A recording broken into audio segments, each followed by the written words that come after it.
नमस्कार। आपका इस परिचर्चा में फिर से स्वागत करती हूँ।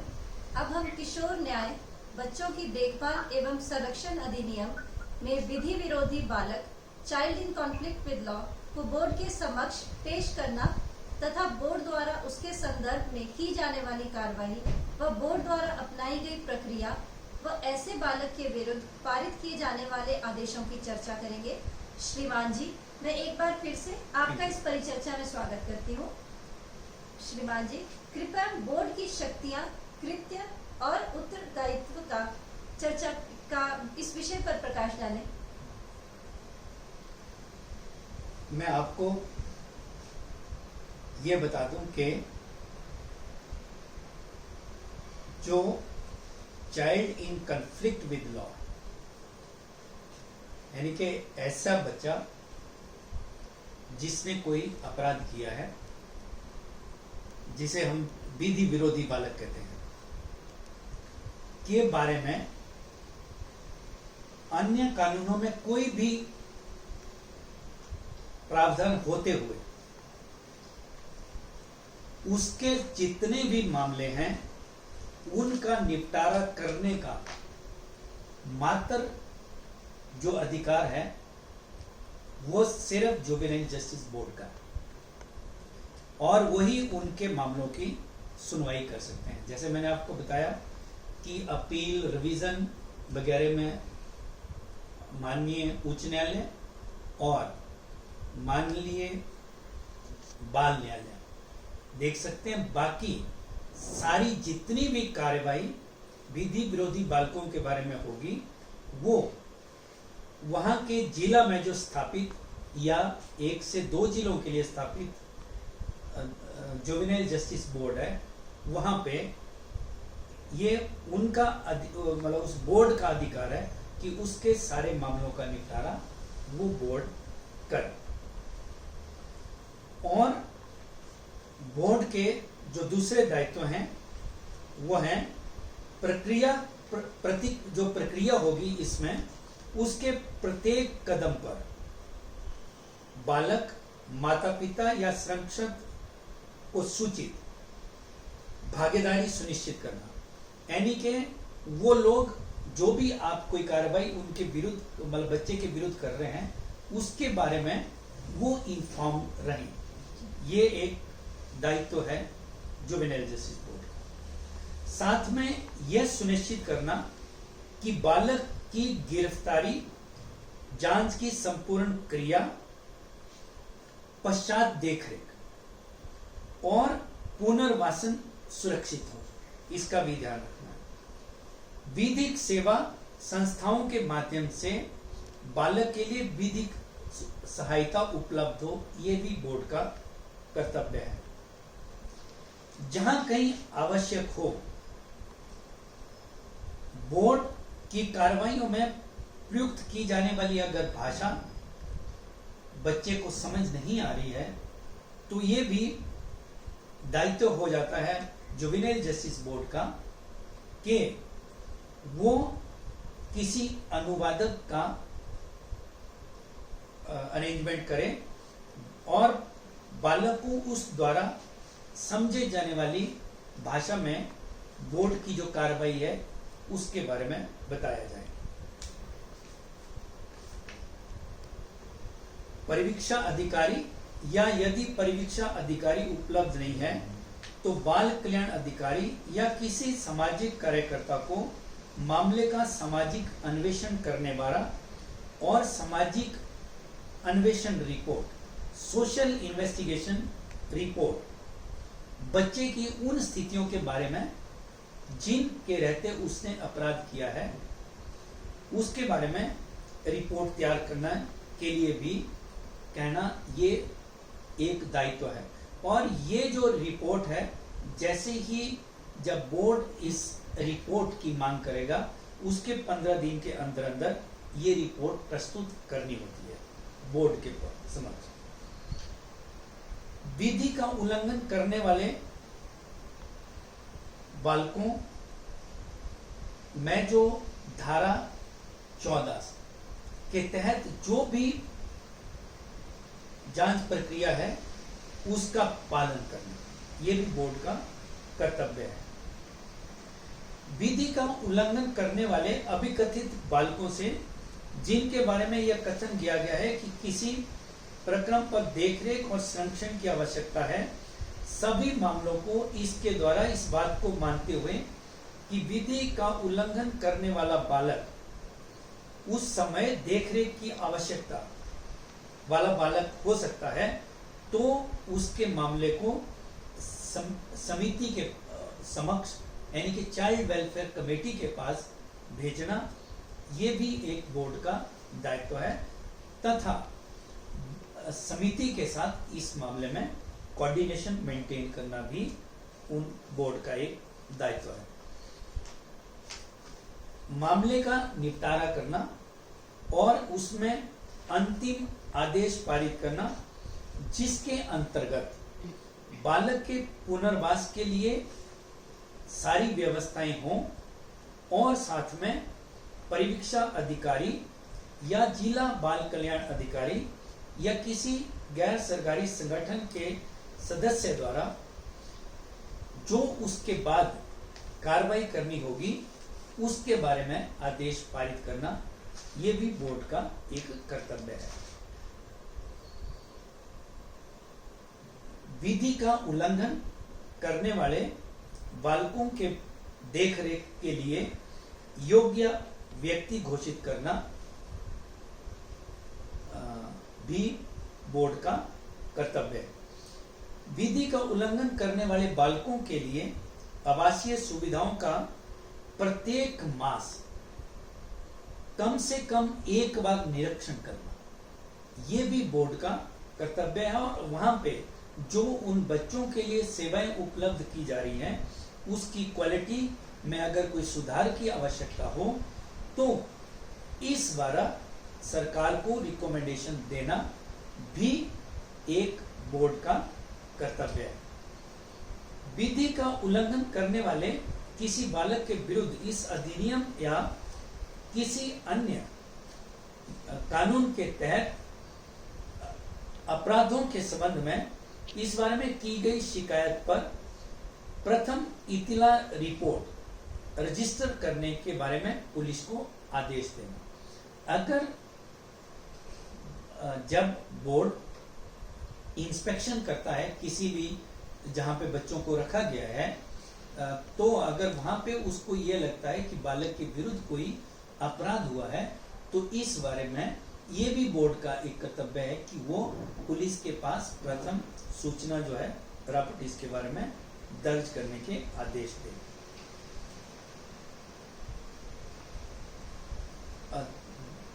देखरेख और संरक्षण की आवश्यकता वाले किसी बालक के विरुद्ध इस अधिनियम या तत्सम प्रविध किसी अन्य विधि के अधीन कारित अपराधों के संबंध में इस बारे में समिति द्वारा इतला पर भी प्रथम सूचना दर्ज करवाने के पुलिस को आदेश करना,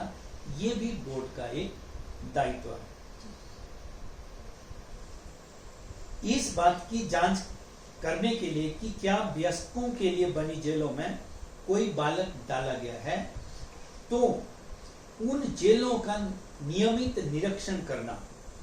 और ऐसे अगर कोई बालक पाया जाता है कि उसको जेल में रखा गया है जो कि अदरवाइज जुवेनाइल जस्टिस बोर्ड के समक्ष जिसकी कार्रवाई होनी चाहिए और उसको ऑब्जर्वेशन होम या स्पेशल होम में रखा जाना चाहिए या किसी फिट फैसिलिटी फिट पर्सन के पास रखा जाना चाहिए, तो ऐसे अगर बालक जेलों में पाया जाता है तो उसको तत्काल वहां से स्थानांतरित करने के उपाय करना भी बोर्ड का दायित्व है। और साथ में इसके अलावा और काफी सारे जो कार्य हैं वो आदर्श नियमों में भी प्रस्तावित है। जी।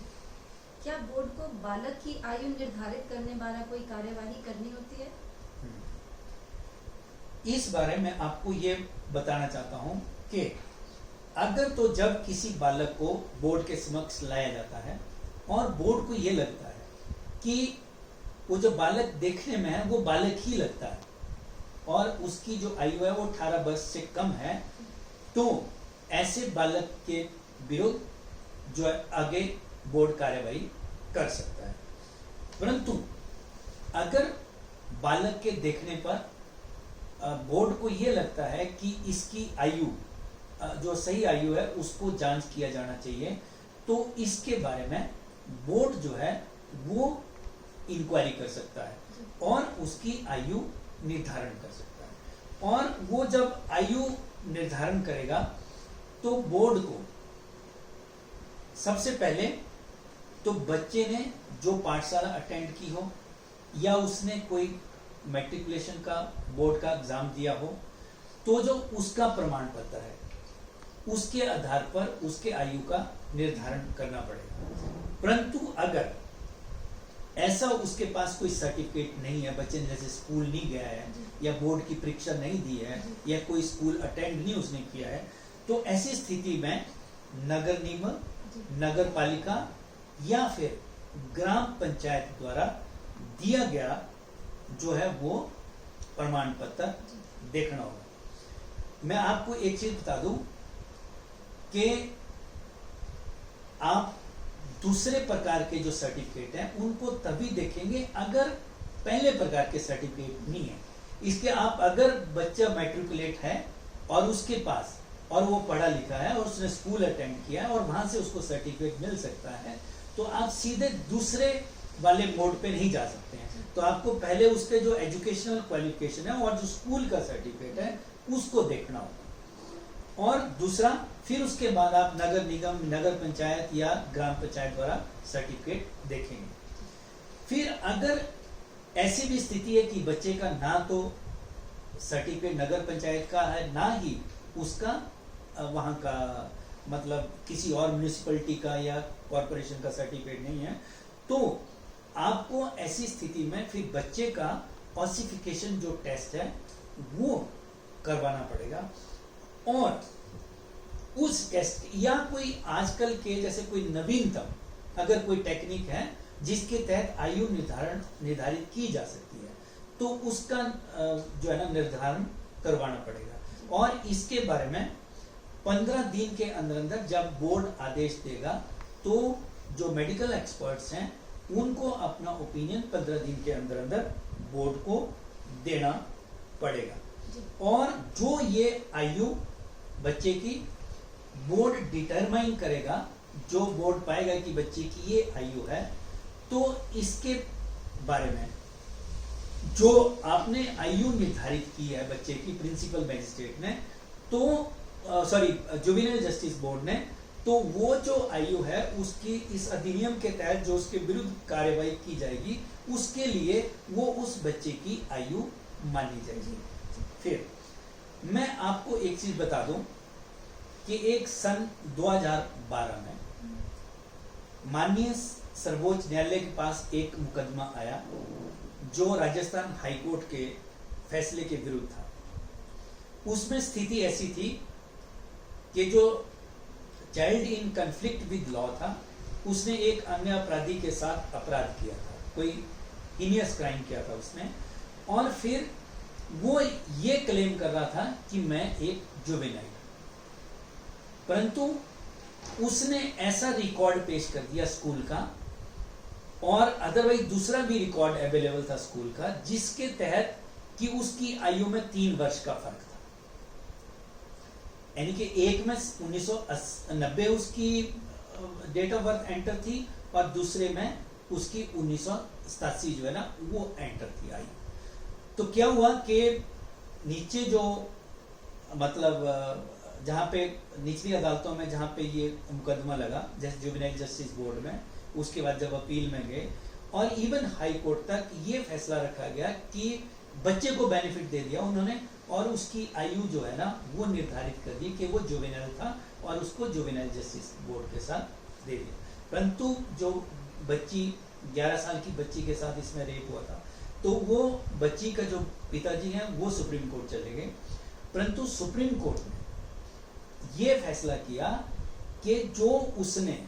स्कूल का जो रिकॉर्ड पेश किया है वो रिकॉर्ड जो है वो रिलायबल रिकॉर्ड नहीं है। और जुवेनाइल जस्टिस बोर्ड और इवन जो एपेलेट कोर्ट था उन्होंने ये डिटरमाइन नहीं है कि वर्चुअली उसकी आयु जो है ना वो क्या थी। जी। तो इसीलिए सुप्रीम कोर्ट ने ये बोला कि अगर ऐसी कोई स्थिति हो तो एक हीनियस क्राइम करने वाले आदमी को इस बात का बेनिफिट नहीं दिया सकता। बेनिफिट तभी दिया जा सकता है बालक के लिए अगर कोर्ट, जुवेनाइल जस्टिस बोर्ड को या मान लिया एपेलेट कोर्ट को ये डेफिनेट फाइंडिंग पे पहुंचना पड़ेगा कि उसकी आयु ये है, क्योंकि उसने उन्होंने ये बोला कि डिटरमाइन नहीं हो सकती है इस रिकॉर्ड के बेस पे आयु। तो इसीलिए जो है उसका फिर ये फैसला किया कि नहीं, ये जो है जुवेनाइल नहीं है और उसका जो ट्रायल है वो एज ए नॉर्मल मतलब पर्सन होना चाहिए। अगर बोर्ड के पास ऐसा कोई बालक लाया जाता है जिसकी आयु 16 से 18 वर्ष के बीच में है तथा उसने कोई जघन्य अपराध किया है, तो क्या उसके बारे में बोर्ड में कोई प्रक्रिया उसके विरुद्ध अपनाई जाती है? हाँ, आपको ये ज्ञात ही होगा कि एक दिल्ली में जो जघन्य अपराध एक लड़की के साथ हुआ था, उसमें एक नाबालिग भी था और उसके दौरान पूरे भारतवर्ष में बहुत एजिटेशन लोगों ने किया और उस एजिटेशन के बाद ये जो जुवेनाइल जस्टिस एक्ट है इसमें बदलाव लाया गया और जैसे जो 16 से और 18 साल की आयु के बीच के जो लोग थे उनके लिए एक विशेष प्रक्रिया रखी इसमें, और साथ में उन्होंने जिन्होंने जघन्य अपराध किया 16 और 18 साल की उम्र में। और इसी के बाद अब जो है वो ये प्रक्रिया रखी है कि बोर्ड जो है उसकी प्रिलिमिनरी असेसमेंट करेगा, बच्चे की प्रारंभिक जो है असेसमेंट उसकी की जाएगी और उस प्रारंभिक असेसमेंट में जो 3 महीने के अंदर अंदर करनी पड़ेगी, बालक की डिफरेंट प्रकार से असेसमेंट की जाती है। इस प्रारंभिक निर्धारण में बोर्ड को क्या करना होगा? इसमें बोर्ड को ये निर्धारण करना होगा कि बालक ने जो अपराध किया है क्या उसकी मानसिक और जो शारीरिक क्षमता है कैसी है, उसमें अपराध के परिणामों को समझने की अक्षमता और परिस्थितियां जिनमें उसने ये अविकथित अपराध किया है उसका भी आकलन करना होगा। क्या बोर्ड ऐसा प्रारंभिक निर्धारण करते समय किसी की सहायता भी ले सकता है? हाँ, ऐसे निर्धारण के समय बोर्ड अनुभवी वैज्ञानिक साइकोलॉजिस्ट, मनोसामाजिक कार्यकर्ताओं और अन्य विशेषज्ञों की सहायता ले सकता है। मैं आपको ये बता दूं कि ये निर्धारण एक विचारण नहीं है, यानी कि एक ट्रायल नहीं है, तथा इसका उद्देश्य मात्र बालक से संबंधित उपरोक्त बातों का पता लगाना है। प्रारंभिक निर्धारण के उपरांत ऐसे बालक द्वारा बोर्ड क्या आदेश पारित कर सकता है? बोर्ड इस विषय में 2 प्रकार के आदेश पारित कर सकता है। जहां बोर्ड को आरंभिक निर्धारण पर यह लगता है कि ऐसे बालक के मुकदमे का निपटारा बोर्ड को ही करना चाहिए, तो बोर्ड उसके मामले का निपटारा दंड प्रक्रिया संहिता में समन मामले के लिए दी गई विचारण प्रक्रिया अपनाकर कर सकता है। तथा दूसरा, अगर बोर्ड को लगता है कि कथित बालक का व्यस्क के रूप में विचारण की आवश्यकता है, तो बोर्ड उसके मामले को वहां ऐसे अपराधों का विचारण करने की अधिकारिता रखने वाले बाल न्यायालय को विचारण के लिए भेजना होगा। जी। क्या बोर्ड द्वारा प्रारंभिक निर्धारण पर पारित किए गए आदेश की कोई अपील या पुनः अवलोकन याचिका दायर की जा सकती है? हाँ, बोर्ड द्वारा ऐसे पारित किए गए आदेश की अपील बाल न्यायालय में की जा सकती है। बाल न्यायालय ऐसे बालक के बारे क्या आदेश पारित कर सकता है? धारा 15 के अधीन बोर्ड द्वारा आरंभिक निर्धारण की प्राप्ति के पश्चात बाल न्यायालय यह निश्चित करेगा कि बालक का दंड प्रक्रिया संहिता 1973 के उपबंधों के अनुसार वयस्क के रूप में विचारण के लिए बालक की विशेष आवश्यकताओं, उचित विचारण एवं बालक मैत्रीपूर्ण वातावरण बनाए रखने के सिद्धांतों पर विचार करते हुए उसका 18 व 21 मतलब साल की उम्र तक जो है वो समुचित आदेश पारित करने पड़ेंगे, ताकि वो वहां पे 18 और 21 वर्ष की आयु के दौरान उसे कहाँ रखना है, तथा उसके बाद बालक का वो वयस्क एक अपराधी के रूप में विचारण करने का अगर वो फैसला लेता है तो फिर वो उस प्रकार से उसके मामले का जो विचारण है, जैसे सेशन ट्रायल के केसेस के लिए होता है, वैसे कर सकता है। इन आदेशों के अलावा बाल न्यायालय ऐसे बालकों के बारे क्या आदेश पारित करता है? बाल न्यायालय ये सुनिश्चित करेगा कि विधि विरोधी बालक के संबंध में अंतिम आदेश में परिवीक्षा अधिकारी, जिला बाल कल्याण इकाई या सामाजिक कार्यकर्ता के अनुसरण को सम्मिलित करते हुए बालक के पुनर्वास के लिए व्यक्तिगत देखरेख योजना सम्मिलित होगी। बाल न्यायालय यह भी सुनिश्चित करेगा कि बालक को विधि विरोधी होना पाया जाता है तो 21 वर्ष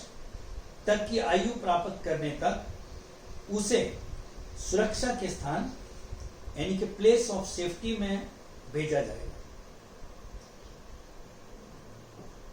क्या बाल न्यायालय ऐसे बालक के बारे में और किसी बात का ध्यान रखना होगा? हाँ, बाल न्यायालय को यह सुनिश्चित करना होगा कि सुरक्षा के स्थान में बालक की प्रगति का मूल्यांकन करने के लिए परिवीक्षा अधिकारी या जिला बाल इकाई या सामाजिक कार्यकर्ता द्वारा प्रत्येक वर्ष आवधिक पालन रिपोर्ट इस बारे दी जाए, जिससे बालक की सुरक्षा के स्थान में तरक्की का मूल्यांकन हो और यह सुनिश्चित करना कि इस रूप में उसके साथ कोई बुरा व्यवहार तो नहीं हो रहा है। जब ऐसे बालक 21 वर्ष की आयु पूरी कर ले और अभी सुरक्षा के स्थान में ठहरने की अवधि पूरी नहीं करता है, तो उस मामले में बाल न्यायालय क्या आदेश कर सकता है? उस मामले में बाल न्यायालय उसकी पूरी जांच करके सारे सर्कमस्टांसिस को देखते हुए और जो प्रोबेशन ऑफिसर है या चाइल्ड वेलफेयर जो ऑफिसर है उनकी रपट एवं सामाजिक संस्थाओं की रपट को स्टडी करते हुए और हालात को देखते हुए तथा क्या बालक ने कोई सुधार किया है या नहीं किया है, तो उस बालक को छोड़ा भी जा सकता है। और उस साथ में अगर ये लगता है कि उसको छोड़ा नहीं जाना है तो उसको जो आम कारागार है उसमें भी भेजा जा सकता है। बोर्ड और विधि विरोधी बालकों के मामले में जिनके मुकदमों का निपटारा उसने करना हो, क्या प्रक्रिया अपनाएगा? बोर्ड निष्पक्ष और शीघ्र जांच सुनिश्चित करने के लिए काफी सारे कदम जो है उसको उठाने होंगे। जांच आरंभ करते समय बोर्ड यह सुनिश्चित करेगा कि विधि विरोधी बालक को पुलिस द्वारा, किसी अन्य व्यक्ति द्वारा जो कि अधिवक्ता या परिवीक्षा अधिकारी द्वारा दुर्व्यवहार नहीं किया गया है और इस दुर्व्यवहार की दशा में सुधारात्मक कदम उठाएगा। अधिनियम के अधीन सभी मामलों में कार्रवाई यथासंभव सादे ढंग से संचालित की जाएगी और सुनिश्चित किया जाएगा कि बालक जिसके विरुद्ध कार्रवाई संस्थित की गई है, कार्रवाई के दौरान शिशु मैत्रीपूर्ण वातावरण में कार्रवाई हो।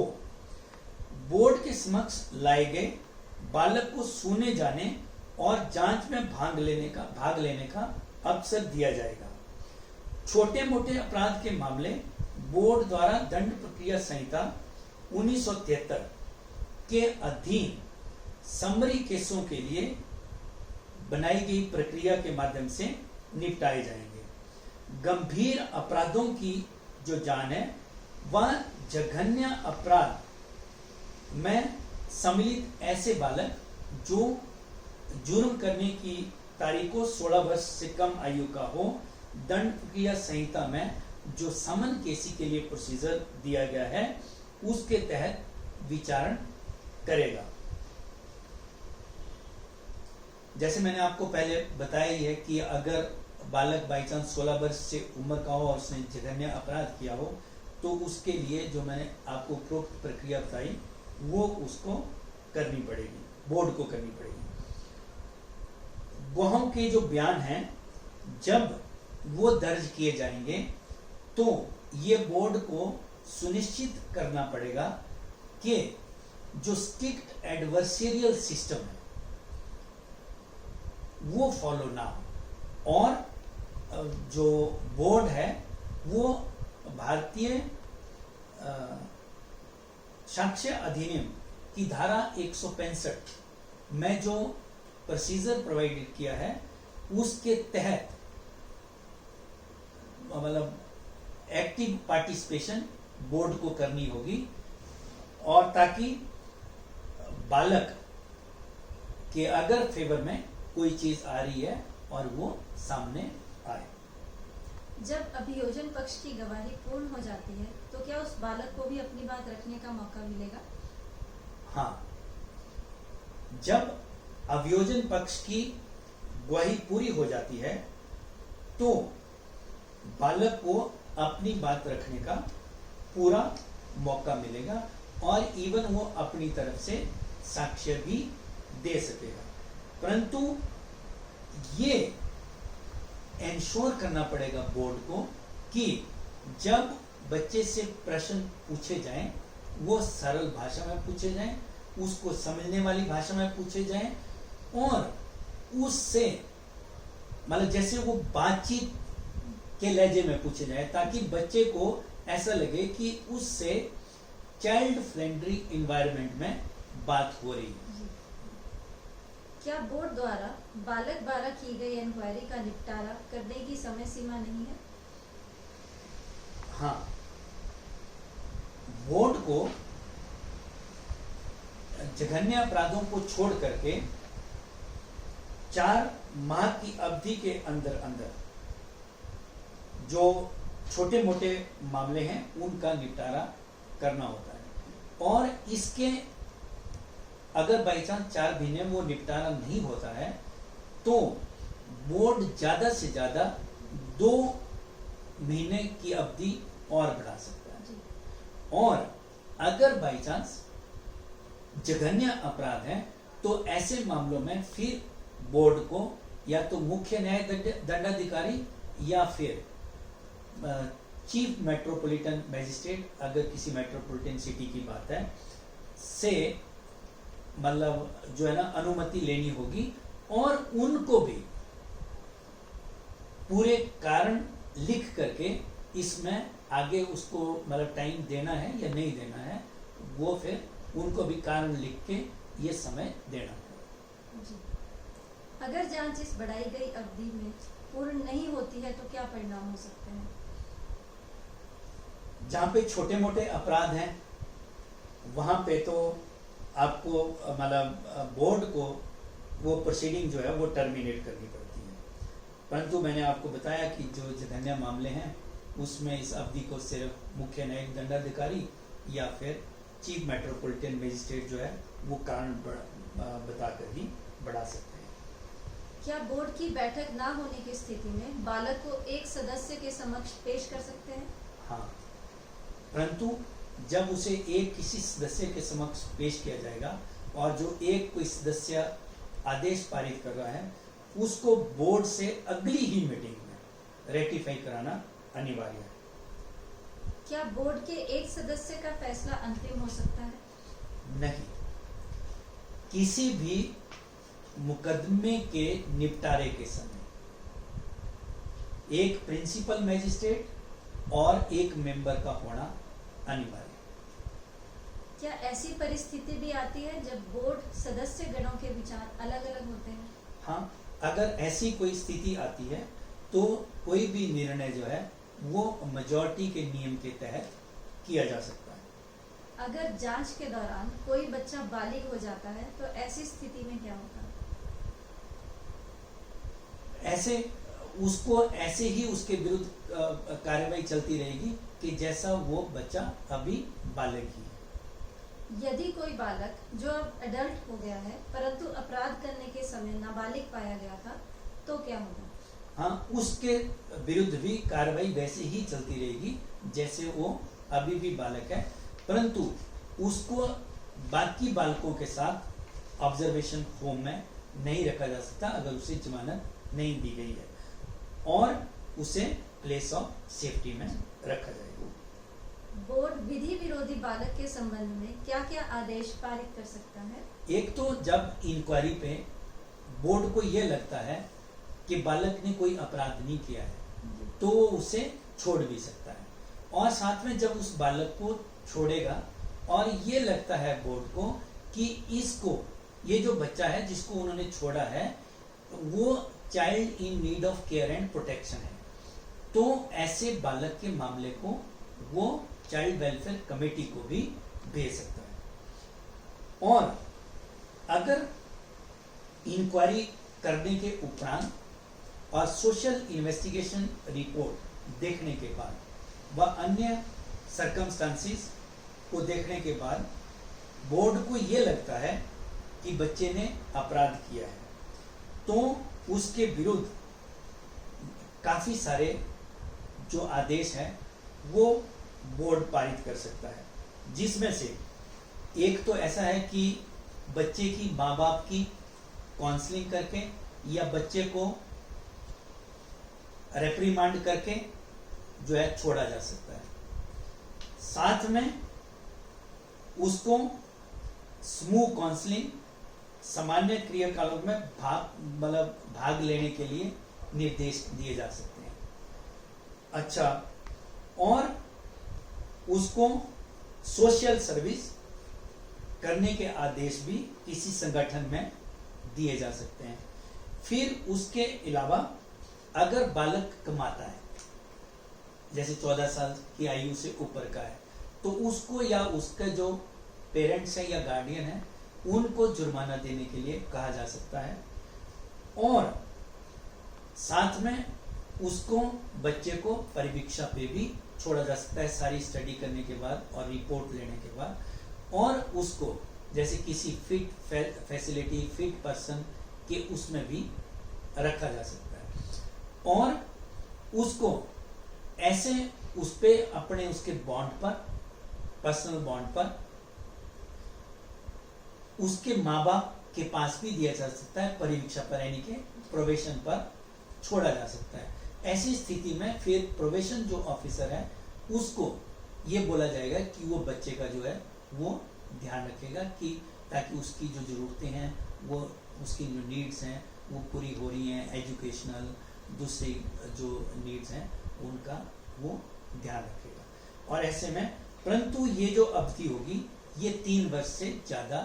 नहीं होगी, और अगर बोर्ड को ऐसा लगता है कि इनमें से कोई भी जो सजा है वो बच्चे के लिए ठीक नहीं है, उससे उसको और ज़्यादा कोई सजा होनी चाहिए, तो ऐसी स्थिति में बच्चे को वो स्पेशल होम में भी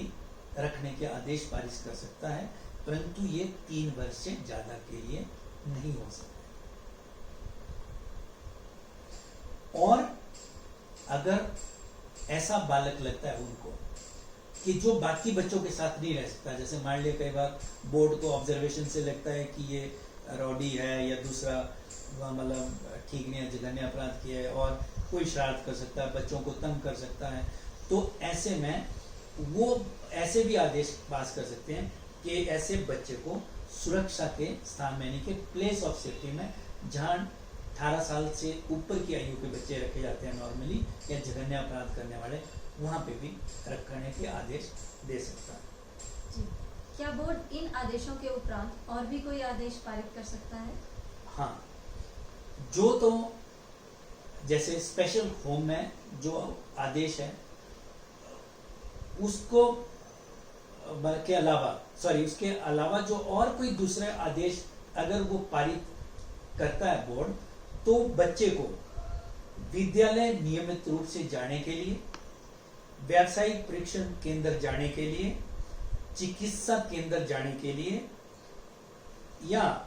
इवन किसी से ना मिलने जुलने के आदेश भी, और साथ में वो जैसे कोई डी एडिक्शन जो प्रोग्राम्स हैं उसमें अगर ऐसी आवश्यकता हो तो उसमें ज्वाइन करने के भी आदेश पारित कर सकता है। क्या ऐसे भी कोई आदेश हैं जो विधि विरोधी बालक के विरुद्ध पारित नहीं किए जा सकते? हाँ, विधि विरोधी बालक के विरुद्ध एक तो मृत्युदंड और दूसरा आजीवन कारावास के आदेश नहीं हो सकते, तथा जैसे सीआरपीसी के चैप्टर 8 में जो आदेश हैं जैसे बॉन्ड वगैरह देने के, वो भी बालक के विरुद्ध नहीं पास किए जा सकते। क्या विधि विरोधी बालक कि उस व्यक्ति के साथ जो बालक नहीं है कोई संयुक्त कार्रवाई हो सकती है? नहीं। यदि कोई विधि विरोधी बालक अपराधी घोषित होता है तो क्या इसके आधार पर डिस्क्वालिफिकेशन मानी जाएगी? नहीं, सिर्फ बच्चे के बारे में डिस्क्वालिफिकेशन उसी सिचुएशन में मानी जाती है जहां से जब उसने जघन्य अपराध किया हो और वो 16 वर्ष और 18 वर्ष की आयु से मतलब का हो, और अपराध करते समय 16 से 18 वर्ष की आयु का हो, और साथ में वो मतलब चिल्ड्रन कोर्ट में उसका जो है मुकदमा चला हो। बाकी केसों में बच्चे को अगर सजा भी मिलती है तो किसी भी प्रकार की डिस्क्वालिफिकेशन उसके ऐसे सजा के लिए या कोई दंड के लिए जो है नहीं दी जा सकती। बहुत बहुत शुक्रिया श्रीमान जी आपका,